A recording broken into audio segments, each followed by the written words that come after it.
Welcome to the Fantasy Champions Fantasy Football Podcast. Here's your host, Morgan Colby and Rick Lemon. What's cracking? Fantasy Champs? What's going on? My name's Morgan Colby. I got Rick Lemon with me as always. Was Poppin' Rick. We're back together. It's been 3 episodes of us being separated. Has it really? Yeah. So we're back together though. Got to watch football this Sunday. Hopefully you didn't have to burn your eyes or cleanse them after watching the 9:30 game. That was bad. That was some bad football.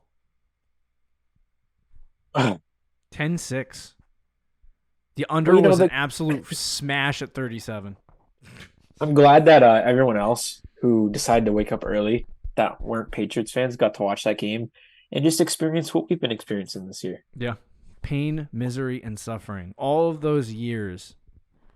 Although it's not pain for me. Well, it's a miracle. Oh my God. Caleb Williams is on the horizon. Imagine if he sucks. Drake May. Yeah, he could.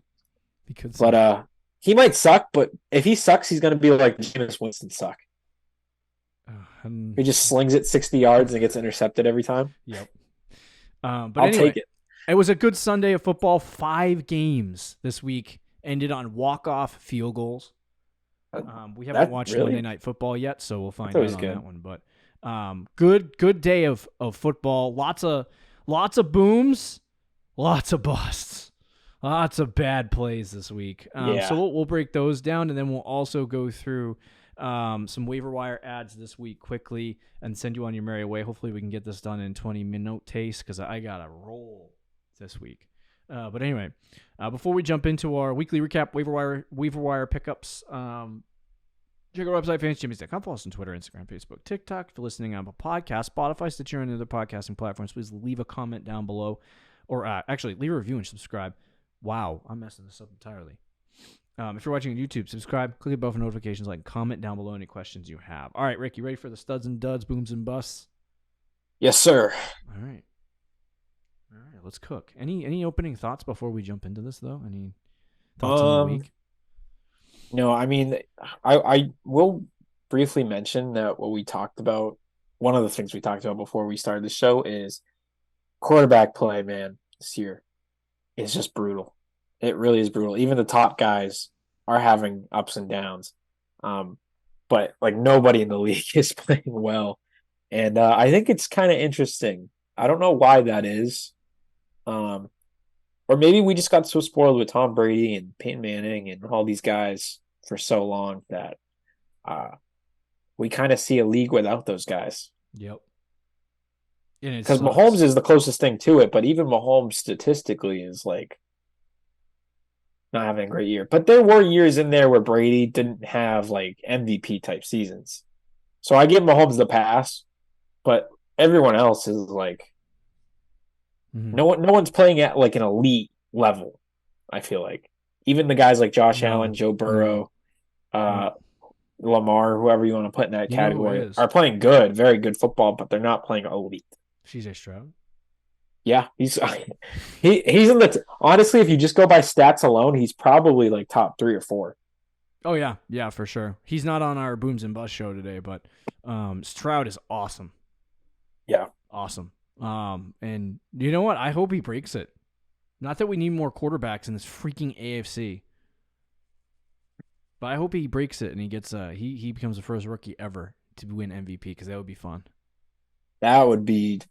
The hype for him would be Mahomes level if he did that. Oh, for real. I literally told you before the show, if he keeps playing like this, he might be top 5 to top 3 next year. Yeah, which is insane. But anyway, all right, let's do some booms and busts. I agree with Rick though. The quarterbacks have been nothing short of terrible. Compared to what we watched for all those years. I mean, Manning was a freaking legend. Yeah. Brady. Even Drew Brees. Nobody talks about Drew Brees, and I think he was. I don't want to say he was overrated because he was still amazing, but any quarterback who plays in a dome, I feel like their stats get sometimes a little inflated. Yeah, but Drew Brees was freaking unreal. Back when Super Bowls were fun, dude. Drew Brees versus Manning. Yeah, dude. That was fun. Well, we also had a couple years before 2006. That, or after that, we had Peyton Manning versus the Bears with Rex Grossman. So we still had some gross ones. What year was that? 2010, 11, 12? The Bears one? No, the Saints Colts. I want to say 09. Was that 2000? Off the top of my head. Was that 2009? I want to say 2009. But anyway, quarterbacking has been real bad this year. So pick it up, guys. All right, let's start with the QB booms this week, though, for fantasy football. Dak Prescott had 38.9. So, hey, Rick, guess who's QB6?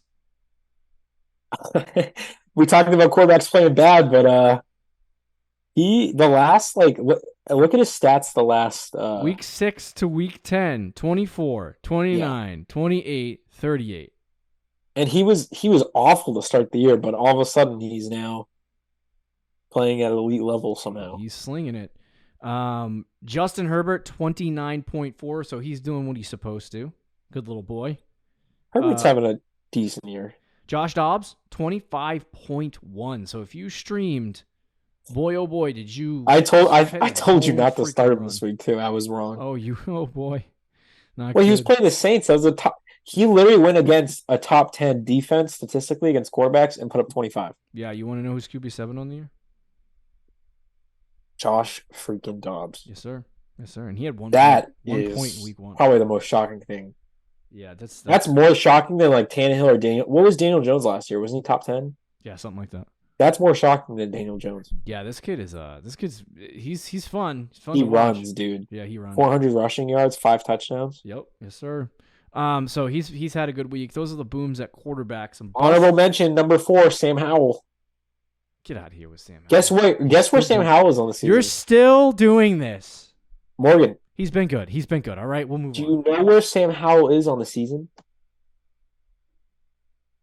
3. He is the QB3 in fantasy football through 10 weeks. How did he get there?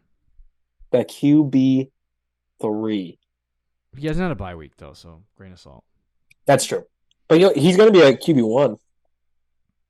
It's funny. All the guys around him have had a bye week. Yeah, that's true. He's not going to finish top 3. He's probably not going to finish top 5. He might finish 8 or 9, maybe 10. That's still QB1. Yeah, whatever. Anyway, we have at busts, Trevor Lawrence, not a start anymore in my mind. He had 4 fantasy points this week. On the season, Lawrence is QB 18. He's had 18, 9, 15, 16, 15, 15, 18, 15 by week 4. So he's been extremely disappointing, as has Joe Burrow.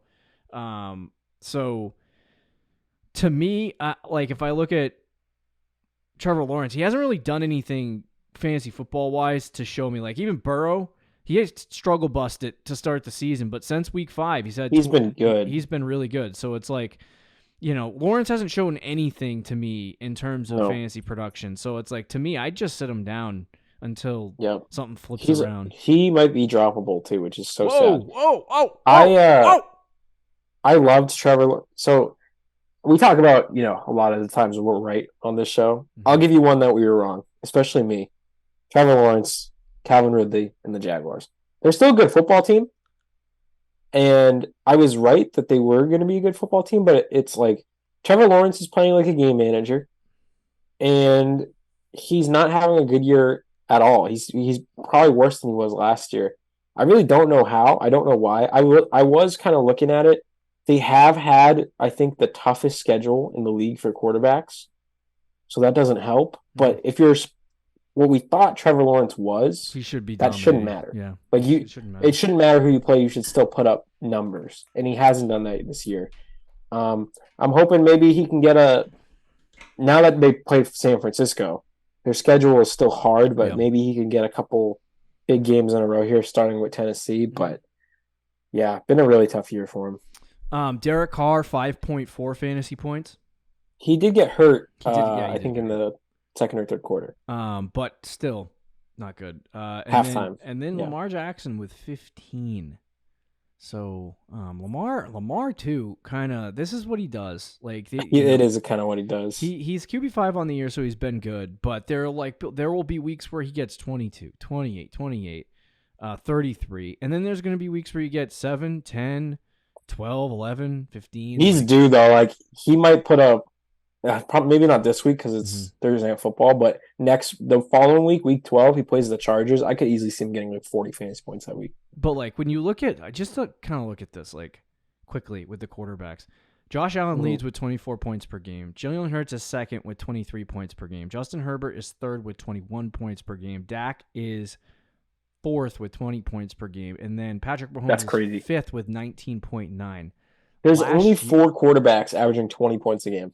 Last year, there were 1, 2, 3, 4, 5, 6, 7 quarterbacks averaging 20 points per game. This year, we have 4.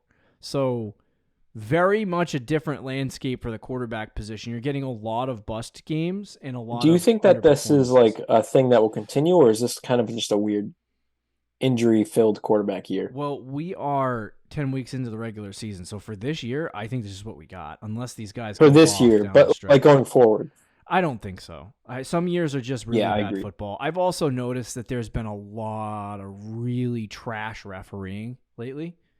Yeah, and it's affecting a lot of the game. There are plays being scrubbed off on like really ticky-tack holding calls, like all kinds of stuff. So, like. NFL gets your act together, but this is the time of year where that stuff starts to get cleaned up. So we've also had like Rodgers wasn't going to average 20 a game, but maybe Kyler, he might have been able to if he was healthy. Yeah. Mahomes is having a down year, but no one's had a major injury at quarterback besides Rodgers. But like those minor, like Joe Burrow was injured in the beginning of the year. I think that hurt. For him. Mahomes is just having a down year. Yeah. And then Kyler with the ACL. Watson, I mean, he might just suck, but he's also been battling injuries week in, week out. So, I don't know. I think it's just been a weird year for quarterbacks, a down year for quarterbacks, but I don't think long-term, like next year, I think we'll probably get another 7 guys that get 20 points a week. Yeah, sure. All right, let's move to the running backs. Brian Robinson, 27.7, so he gets another one of his boom games. Wait for him to get 8 points next week. Yeah, RB6. Jahmyr Gibbs, baby! There we go. 26.2. He's cooking. Hopefully it's enough for the Lions to be like, hey, because I actually, not going to lie, I watched some stuff. Sunday, there were moments where David Montgomery was hyper inefficient. But when he came... It was just that big run, when he came into the NFL... Yeah. I said that he was going to be a volume play when he was with the Bears, which he was. He was going to be a volume play that was going to be inefficient, somewhere in the vicinity of 3.8 to 4.2 yards per carry, which is what he has been, which is what he has been with the Lions for the most part. Yeah. That big run saved his yards per carry, though. He was at like 3. The one thing that I said about him that I thought he could not do was what he did Sunday, a 75-yard touchdown run. I did not think he had that was a great run, too. It was a good run. So it don't matter how you get him, as long as you get him. And David Montgomery got him. I will say, I gave the Lions so much flack for this, but I will give them credit. They let go of Jamal Williams and Swift, and they replaced him with Montgomery and Gibbs, and I said that was so stupid because it's basically just the same thing. I think Montgomery and Gibbs are probably – at least Montgomery is definitely better than Jamal Williams. Yeah, Swift and Gibbs, I would say as of this. I think Gibbs is probably slightly better than Swift, but Swift is still really good. Yeah, for fantasy football, Swift is better this year, but he's getting the workload. Yeah, but I mean, like real NFL, I think Gibbs might be – but it's not like Swift is bad. But Gibbs has had 3 really good weeks in a row. There will be down weeks because Montgomery is back, so be prepared for that. Don't get blinded by the. I think the bigger thing with Gibbs is the usage. What they got this week is what I was expecting going into the year with Gibbs and Montgomery. Gibbs got more touches. He had all the receiving work. Montgomery still had 12 carries and was involved, but it was Gibbs leading the show in a 60-40 split versus Montgomery being like an 80-20, Right. And getting like 30 carries like it was in week 4. Okay. Yeah, I mean, I like Gibbs, but I put him on the sell show this week. And it was because Dave Montgomery's coming back, and we know how that team is. We know how they work. Yeah. He might have had a good week this week, but just, temper expectations is all I say. Fair enough. Devin Singletary, 23.1. I started him. I started Devin Singletary. I was one of the. Did you expect that though? No, I did not. But I will say I was one of the. I'm trying to figure out how many freaking people started this dude. Dude, you. Devin Singletary, 24% start rate. The week before, he had 13 carries for 26 yards. Oh 2 my yards God. a carry. I was just like, I need somebody to do something. You got him at the best week of maybe his career. When you're trying to find guys off the waiver wire who can perform, never follow the previous week. Because that's a surefire way to get a 4-point game. So what I did is I went and I looked for a guy that was going to get a lot of work that sucked eggs, and that was Devin Singletary. And I said, you know what? Let's throw him out there. I feel like every time I do that with a running back, they end up sucking. Yeah, I've walked into it, so I'll say that. I love it, though. That's fun. But Singletary 23.1. Don't expect it to continue. Damon Pierce will come back, but I think he's an okay flex if you want to throw him out there while maybe Pierce is out. Running back bust, Derrick Henry with 3 points. Derrick Henry had 3 points? He had 3 points, yeah. Alexander Madison had 4.3. He did get a concussion midway through the third quarter, so I don't know if that affected the terrible performances that he typically has, but yeah, I mean, he's one of those dudes that just Chandler blows, and he continues to get the work. He's a slightly better. And what about Madison? Tony Pollard had 5.5. I don't know. Well, let me get back to me next week. I don't know what to do with this guy. He's been kind of mid, huh? Yeah, no touchdowns since week 1. Yeah, I don't like that. No, not fun. Not fun at all. Wide receiver busts. Wide receiver starts this week. Wide receiver booms we had this week. Keenan Allen, Fouady. Dude, did you see any of that Chargers-Lions game? I wasn't watching it in full. When I got to the 4 o'clock games, I had to run a half marathon on Sunday. So by the time I reached the 4 o'clock games, I was sleeping. That's fair. You know how I am with the Chargers, and they're playing the Lions, so I was like, oh, this is going to be a good game. Yeah. Nobody could stop each other in the second half. Oh, it was a freaking shootout. I remember that. It was like a freaking late 41-38 was the final score. And Keenan Allen and Herbert went crazy, but I feel bad for Herbert. I really do. I don't really feel bad for Herbert, considering he has all the talent in the world and their team sucks. So well, I mean, like the Lions won that game not because they stopped Herbert, but because they got the ball last. Because the Lions got the ball in a tie game with like 4 minutes left, and then they just ran the clock out and kicked the field goal. That's wild. Yeah, but Keenan Allen had 40 because of it. Yeah. All right, then we have CeeDee Lamb, 39.5. People started fading CeeDee, and then he was just like, you know what? He's been unreal since the bye week. He has been absolutely on a gosh darn tear. 29, 17, 28. He's wide receiver 4. Oh, I'm sorry, I'm not in PPR. Let me just give you the... That is wide receiver 4 still. 41, 28, and 39 in the last 3 weeks. So he's very good at football, and people shouldn't have doubted him, you morons. 44 targets in 3 weeks. It's insanity. And then Brandon Cooks had 32.3. Yeah, the Cowboys kind of torched the Giants. Yeah, if the Cowboys play the Giants, you probably should be starting guys. Yeah. Yeah, no, maybe a little bit. I would agree. Wide receiver busts, we have Jahan Dotson with absolutely nothing. All cardio day, baby! Wish I got points for running. Yeah, welcome, like I said to you before the show, welcome to the Jahan Dotson experience. Misery. Deontay Johnson had 2.7 fantasy points, so he struggled against the Green Bay Packers. And then Marquise Hollywood-Brown had 3.8. I know there was a lot of talk and speculation about Kyler having a connection with Marquise and how that was going to be a big thing. I bought into that. Yeah, and it clearly wasn't a thing this week, but I do think it will. It was Kyler's first week back. There's not a lot of expectations in terms of. He did almost get a touchdown. One of those 4 targets was in the end zone, and I don't know if Hollywood dropped it or if it was slightly overthrown, but they just missed on it. The other thing I wanted to mention too is Kyler looked like he could run around a little bit. He had 6 carries for 33 yards and a rushing touchdown in the game, so not prolific, but he was okay. Yeah. No, he actually looked like his old it didn't look like he missed much of a beat. There was one play at the end of the game where he just ran in circles again. Yeah. And then he was like, that's 10 yards for a first down, and I was like, okay, all right. I think it was on fourth down too. I was like, okay, Kyler. Can I give you another receiver, just a personal thing? Go ahead. Personal thing? Well, I'll give you two real quick. First, Calvin Ridley. I won't say much about him because I already talked about him. Had 4 points. He sucks. He sucks. Sucks and blows. Yep.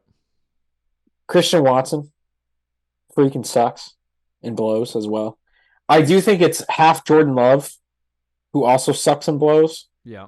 But I don't know, man. I bought into the talent last year with Rodgers, but I think it's more just about Aaron Rodgers. Mm-hmm. I don't think Watson is bad, but he's because he gets open, he's fast, and he's big. But he drops the ball a lot, and he doesn't catch the ball at that. Like, he's 6'4", and you know how we griped on Quentin Johnston in the offseason, how he doesn't catch the ball at the high point? Yes. Christian Watson is the exact same way. So I have my gripes about him, but he's 5 points a week, Mr. 5 points a week. I don't know if he's droppable at this point, but he's getting there. Yeah, it's not been good. All right, let's talk about tight end booms. TJ Hawkinson had 30.4. He's a monster. He's tight end 1 on the season. Yes, sir. Trey McBride had 21.1. Yeah. Let's go, Trey. Start of the week at tight end. LFG. And then George Kittle had 20.6. George Kittle experience. Yes, sir. It was all due to one play too, because he caught a pass from Brock Purdy perfectly placed. It was did he have like a 70-yard touchdown? Yeah, he freaking trucked a dude, and it was a blown coverage, and he just trucked one guy, and it was over. He walked in. He didn't even run. He just walked in.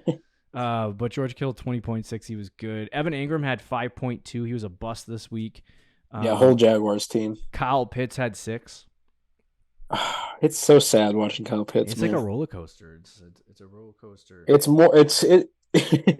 I would say roller coaster is being nice. Yeah, for sure. Andrews had 6.4, so sorry. No, that's all right. He had like 6 straight weeks of like 15 plus. I was like, this so you'll accept it. He's allowed to have 1 6-point week. You probably won. That's why. Yeah, that's true. And then Sam Laporta, honorable mention, 8 points. So there's your booms and busts. Any other thoughts? No, we can move on. Okay, let's talk about some guys you can get off the waiver wire this week, starting with the quarterback position. Now, Rick, who if you had to choose a guy, who would you choose this week for a stream? I mean, just for this week, let me take a look. I know the guy that you should pick up is Josh Dobbs. Mm-hmm. If he's available in your league, he should probably be picked up and started. He is playing Denver this week, so that's not – I don't think that's a tough matchup, but I don't think it's a great matchup either. Mm-hmm. Sam Howell, though, is playing the Giants. So I think at this point, Sam Howell's rostered in 71% of leagues, so I don't see him being available. But if he somehow is – you're playing in a 10-person league and you're still streaming quarterbacks, or you have some bye weeks, injuries, whatever, Sam Howell needs to be picked up and started. If you're in a little bit of a deeper league, I could see, just based on this list, I don't mind Russell Wilson going up against the Vikings. Yeah, I don't mind Russell Wilson either. I will say, did you mention Joshua Dobbs? Yeah, he's number 1. Yeah, he's got to be number 1 at this point. We just talked about him. He's QB7 on the season. 58% rostered, so just over that 50% mark. We try to stay below that, but there's a chance that he's available in your league. And he's not available in our league, though. I just looked because now I'm mad. Yeah. Well, Sean started him this week. Yeah, I didn't even know that. Yeah, and then I would say my number 2 is definitely Russ, because he's rostered in 43% of leagues. Howell's probably owned in your league, but you can take a look. Right. So I agree with those, Rick. If you didn't take your shot on Kyler last week, frick you. I think you missed out. Yeah, you definitely missed out. I will say with Kyler, he does have he has an up and down schedule. He has like 1 or 2 easy matchups, but he has some really tough ones. Okay. Like he has Pittsburgh and San Francisco back-to-back weeks. So he's going to be up and down. But Kyler, obviously, try to get him if he's available. Some guys that have been popularly dropped. Will Levis has been getting dropped by a lot. He's had I dropped him. 2 poop nugget weeks, 9 and 6, so he's back to rookie status. 4 touchdowns, 2 interceptions. Last 2 weeks, he's thrown 2 interceptions, 0 touchdowns. So he's been very, very much mid after his really good start. I drop him too. It was just like a pipe dream for him, being really good rest of the season as a rookie. Yeah, for sure. Not everyone's CJ Stroud. Obviously, people have been dropping Derek Carr because of the injury. He's in concussion protocol, and he's not really a guy that you want to keep rostered. There was a pipe dream for Taylor Heineke. Yeah.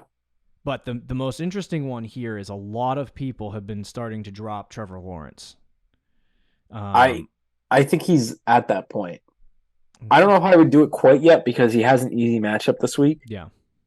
But if he sucks this week, I mean, there's no hope. There's no hope. No hope. All right, let's talk about some running backs. Stay away from Ty Chandler. We don't need to do that. I know what it looks like with Alexander Madison, and a worse version of that is not fun. So I would stay away from Ty Chandler. Yeah, I probably agree. Do you want Singletary? No, 54% not really. rostered? All right, dog. I mean, Don't be boring. Don't be boring. Damian Pierce is probably coming back. Not that Pierce is going to do anything, but it's going to be like a split back. Oh, yeah, no. If Pierce is back, Singletary's worthless. I think Pierce is coming back. Can you confirm that? Well, I will look it up, but I know his injury wasn't like a severe injury. What's an ankle? So maybe he's out. He's been out 2 weeks too. I think he's probably going to come back. There's no confirmation on it though. If he comes back, then I would kind of avoid Singletary, but we're not going to know that by Tuesday. So I'd take a shot on him. You don't have to dump a lot of waiver budget on him, but just if you need a flex play and there's a chance that Pierce doesn't play, then Singletary could be okay this week. Just don't do it off of like a massive performance. That's not a good idea. And then the Rico Dwaddle like pipe dream is going to remain a pipe dream, my friends. Yeah. He was good this past week, and he's had some efficient weeks, but he only really gets in the game in situations where they're getting blown out. This week he had a couple of opportunities with Pollard in the game, but it wasn't I don't enough. like that he had almost the same amount of touches, though. It was just because late in the game they were running the ball, and they took Pollard off the field. Okay. There was like 2 full drives that Dallas had without Pollard, and they were all runs for the most part. So he only had 28% of his snaps. Where Pollard had like around 60 to 70% of the snaps. So, yeah, Dwaddle is not a guy I would go after.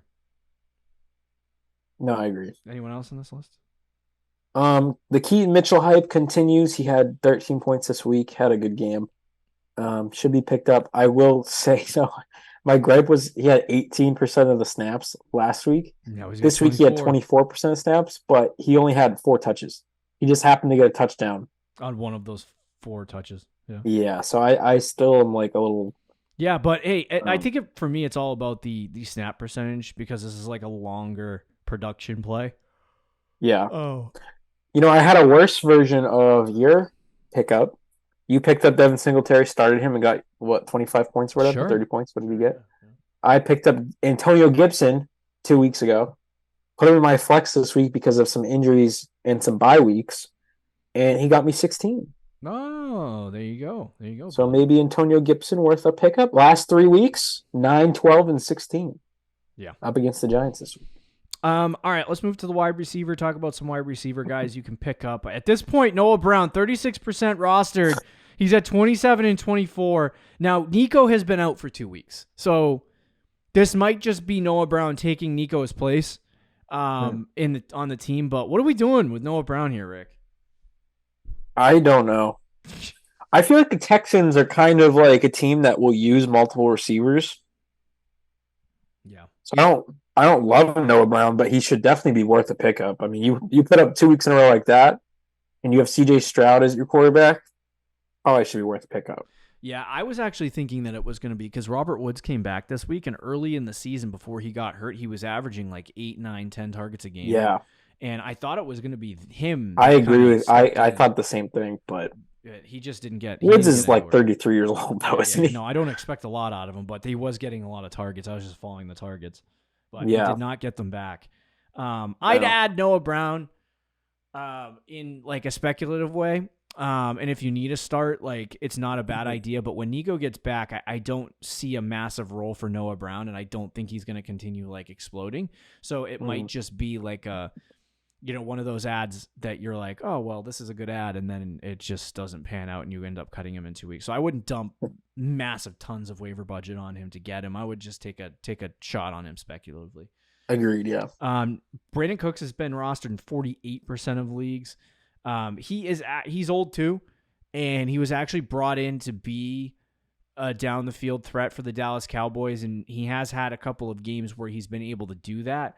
The thing with Cooks is that he's just never going to do it consistently enough for you to be like, okay, yeah, I'm going to start this guy. Right.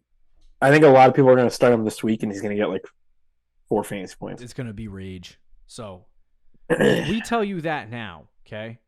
But he does have, the problem. He's just touchdown reliant. If he doesn't get a touchdown, he's not going to have a good week. Yeah, for sure. Jaden Reed to me still remains a pickup. Yeah. This past I picked him up and week, put him on my bench. He had 19 fantasy points, and he's had since week 7, 11, 12, 7, and 19. So he hasn't been great. But he's been better than Christian Watson. I just like some of these rookies that you start to see, like his snap percentages haven't been great, but if he starts to build a little bit in terms of target share and stay on the field a little bit longer, I tend to like to pick those guys up because, like you look at Amon-Ra late in his rookie year, he went on a freaking tear. And if another guy does that, we've seen it before. Ayuk did that too. Yep. So if, there's a rookie out there that has an opportunity to do it, then you want to try to see if you can find that guy. Jaden Reed is available, so I'd take a shot. I would too. I think he should be rostered, but, tamper your expectations. Now, the rookie that I think will do that, Tank Dell. Yeah. He's not available in your league, so don't get your hopes. He had 14 targets this week. Yeah, but it is going to be Tank Dell. He's a beast. Yeah, he's pretty good. All right, any other wide receivers you want to talk about? It's really gross, but I wouldn't hate Jalen Guyton because Josh Palmer, I know, but Josh Palmer's on IR, and Keenan Allen is now day-to-day. Mike Williams is out for the year. Yay! More sock. Dude, remember last year I was defending Herbert's bad stats or mid stats. It wasn't bad, but it was mid because I was like, oh, he has no receivers. They're all injured. And now he's got receivers. His whole offensive line's injured. Well, it's happening again. Yeah. So, love. Yeah, Jalen Guyton, it's gross, but he could be a plug and play. They're playing the Packers this week, so it's not like I don't think that's an overly tough matchup. Okay, to end the show, one tight end fast. Oh, gosh. I feel like Trey McBride's a cop-out. Okay. We have to say him, though. Yeah, so fine. I'll go Michael Mayer. Yeah, he did have a good week this week. I'll say Trey McBride. I'll take Trey McBride from you. Fair enough. All right, there you go. There's some waiver wire ads this week. And some booms and busts. We still got one more show, or multiple shows this week, but we still got another show, Thursday night preview, before we get into our starts and sits and our trade targets. So be sure to check that episode out as well. Thank you for listening to this one. Leave your comments. See you later, guys. See you. Thank you for listening to the Fantasy Champions Podcast. Make sure you subscribe on iTunes and YouTube, and follow us on Twitter @TheFFChamps.